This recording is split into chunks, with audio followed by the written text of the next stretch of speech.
Hey guys, it's your Apple Center, and today we're going to be talking about the Samsung Galaxy S9 and S9 Plus. Today, Sunday, February 25th, 2018, Samsung in Barcelona, which is where the live event took place, released the Samsung Galaxy S9 and S9 Plus. Now, with this phone, it's basically a redesigned S8.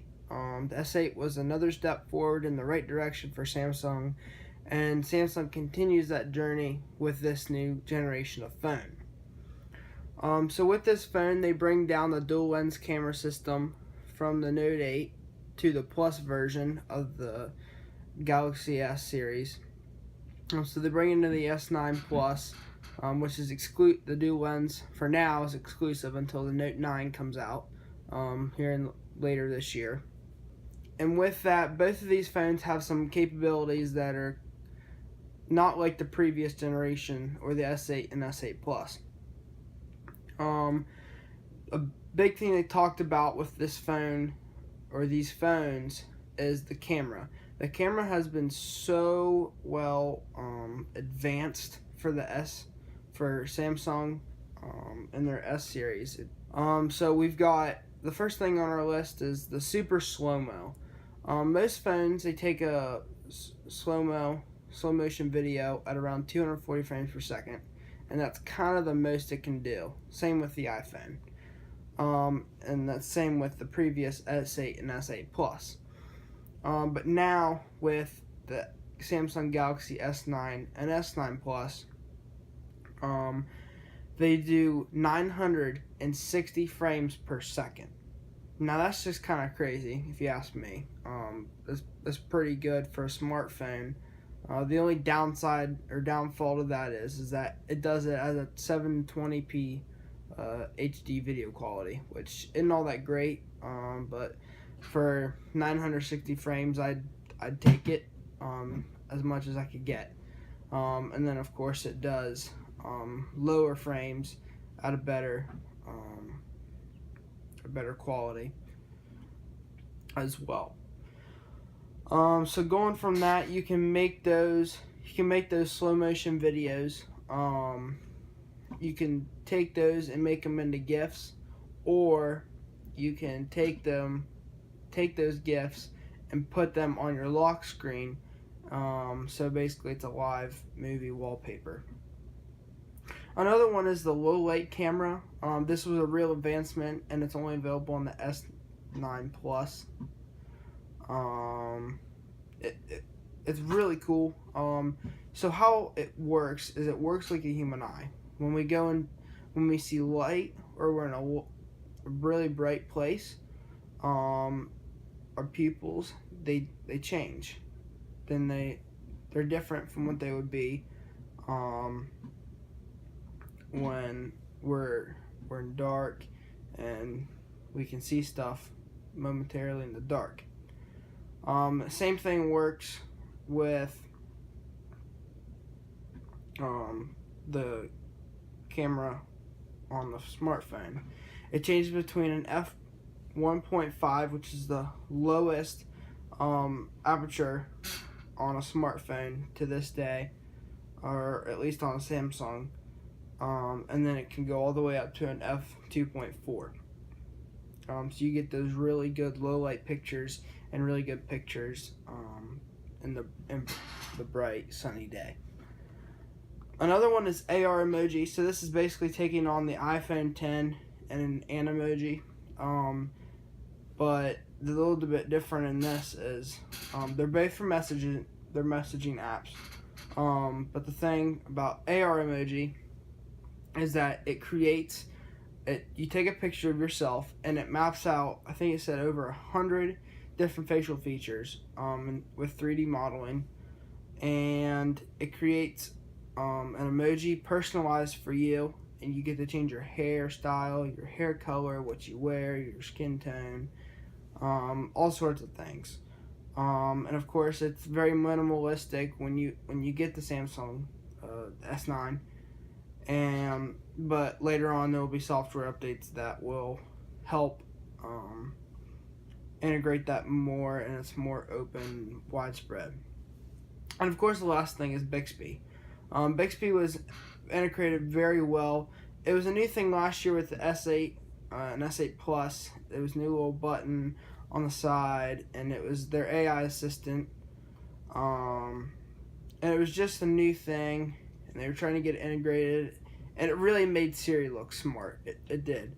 Now I think it's starting to push Siri out of the way and kind of getting there, but not quite. What Bixby has done now is that within the camera app in real time, it can translate. Say I'm going to a Spanish-speaking country, and there's a sign I need to know what it says, or I'm reading something from a menu, don't know what it says.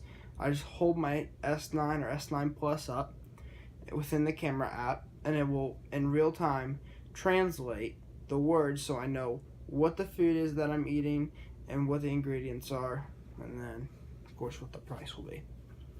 And then on top of that, Bixby will also do makeup. That was a big one that they were talking about. So for someone who's wanting to buy makeup, large makeup corporations like Sephora and CoverGirl and companies like those, you want to try on makeup, it will apply your makeup onto you, and it will show you what you'll look like with that makeup on. And then there's many other things like scanning food, and it will tell you what the food is, what the ingredients are going to be in it, most likely, and what the calories are for that food, and just stuff like that, nutrition facts. And there's many other things that Bixby has been able to do through the camera app. Next thing is stereo speakers on the S9 and S9 Plus.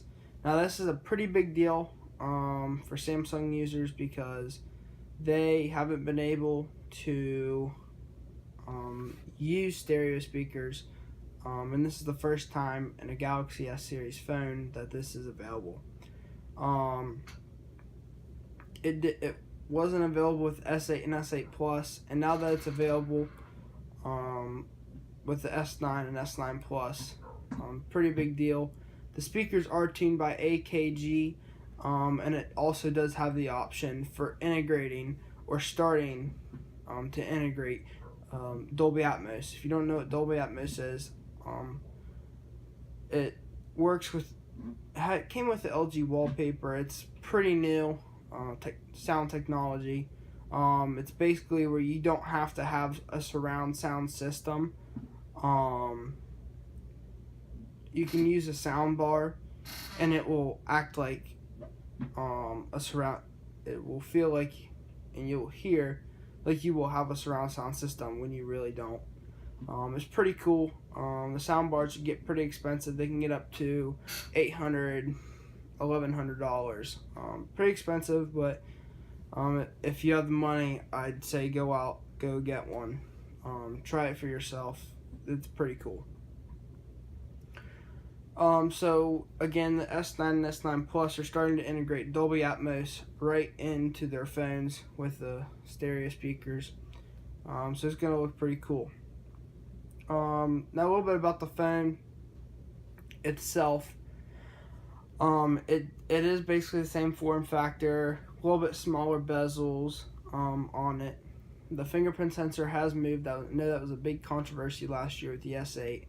So it's moved below the camera, so you're not really affecting the camera as much with fingerprints and everything, but it's still a little better. Along with that, it does have facial recognition, and then the add-on from last year with the iris scanner, and then of course the fingerprint sensor. And that's basically it for the form factor. It is still an IP68, water and dust resistance, has wireless charging, and you can also get the mic has a micro SD spot with expandable storage, and you can take that up to 400 gigabytes, and that's really a lot of storage, especially with the micro SD and a phone. Samsung Nux has been upgraded as well, so it's a little bit more integrated, more safe, stuff like that. Now a little bit more on the specs. As soon as you get this phone, you will get it right out of the box with Android 8.0 or Android Oreo, which is the new release of Android. Talking about the Galaxy S9, it has an AMOLED display, curved AMOLED display, which they call the Infinity display. This is 5.8 inch Quad HD. It has a 12 megapixel rear facing camera on the back. It has 4 gigabytes of RAM, and you will be able to get it in 64, 128, or 256 gigabyte memory. And with this, you also have expandable storage with a micro SD, and that of course is up to 400 gigabytes. You will get a single nano. You can either have a single nano SIM, or you can go a dual SIM or a hybrid SIM with a nano SIM, or you can do another nano SIM or the micro SD card slot, and it can go either way with those. The battery size in this is 3,000 milliamp hours. Samsung did say there was a faster wireless charging, but they never really specified what the faster wireless charging is. So like what the wattage or the ampage is. So that'd be good to know. I'm sure we'll find out as soon as a lot of news outlets get their hands on those. Of course, it has the NFC chip in it, so you can use Samsung Pay and Google Pay. And that's really about it for that.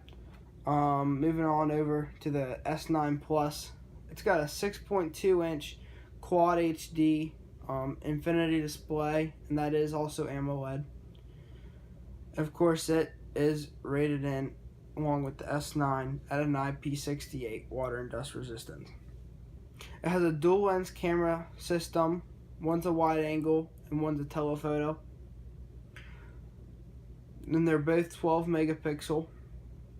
And then the front is an 8 megapixel with an aperture of 1.7.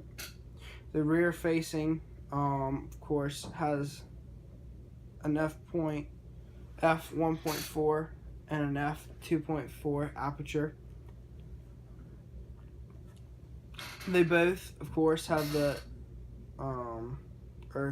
has a 16 gigabyte RAM, 6 gigabytes of RAM, and of course it also comes with a 64, 128, and 256 gigabytes of memory. And then you have that expandable storage with micro SD of up to 400 gigabytes. Along with, same thing with the S9, you are able to put a single nano SIM in it, or you're able to put another nano SIM in it along with their first one, so that nano SIM and micro SD can go in the same slot. Now you get 500 more milliamps, so you get 3,500 milliamp hours in the Galaxy S9. And of course you do get that faster wireless charging, but we don't know what that rate is yet. And of course you get the NFC chip in it for Samsung Pay and Google Pay. So colors, a little bit different on that. So unlike the Galaxy S8 and S8 Plus, we got like a midnight black, orchard gray, coral blue, arctic silver, rose pink. There are a whole bunch of different colors. But right now they're starting off with 3 colors. I don't know if these are the only colors or if they're gonna release more colors later. But right now, when you pre-order the phone, you can get it in midnight black, coral blue, and a new one called lilac purple. Personally, I like the black, but if I had to give it a different color, I'd probably get the blue. Not much. It looks a little bit starting to get on the purple side of things with the lilac purple, but not my cup of tea.